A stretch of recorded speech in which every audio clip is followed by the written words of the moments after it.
A Child's Tear by John Crawford, under the pseudonym Leo Tracy. A novel I wrote several years ago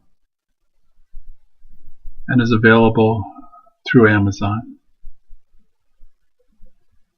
And if you find that I'm reading slow and you'd rather pick up the pace, you can always purchase the book on Amazon. Hint, hint. Thanks. The journal. Maria, my nurse, asked me to keep this journal, saying it would be good therapy and a jumping off point for sessions. She said to be candid and all was confidential. I told her I trusted her and felt comfortable being with her. She is kind and attractive. I am in an institution because of a minor disturbance of the peace.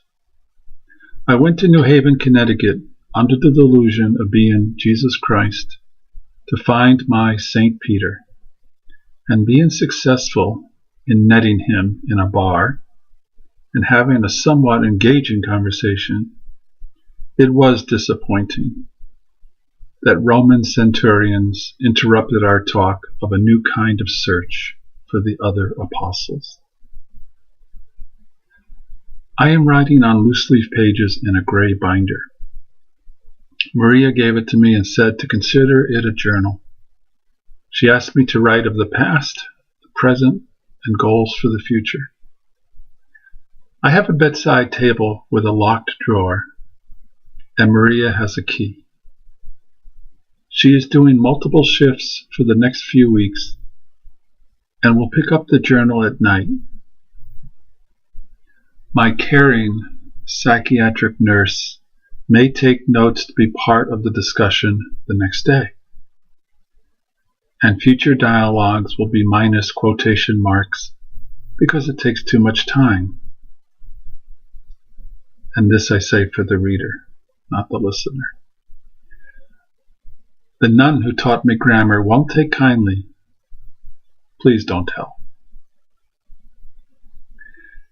Thank you, Maria, for the journal. You're welcome, Leo.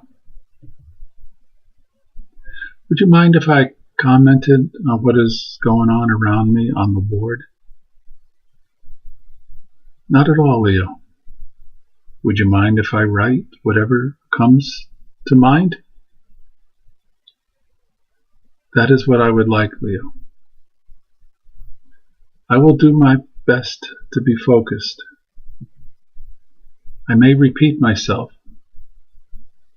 I hope it doesn't become a bother. I'm sure it won't, Leo. This is near the end of your second week, and I would be surprised if we kept you longer than a couple more weeks. We will get time to talk, but of course there is never enough time. So the journal will help in understanding you. If you think of the illness as a large house and the lights are off, our job is to go to every room and find the light switch. The more light we shed on the schizophrenia and obsessive-compulsive disorder, the better to see any shadows lurking to compromise your quality of life. I also want you to think of your writing as opening a window to your soul. Well, Maria, sometimes I feel cold when I write, as if I'm removing a layer of clothing. You talk of an open window? Maria smiled.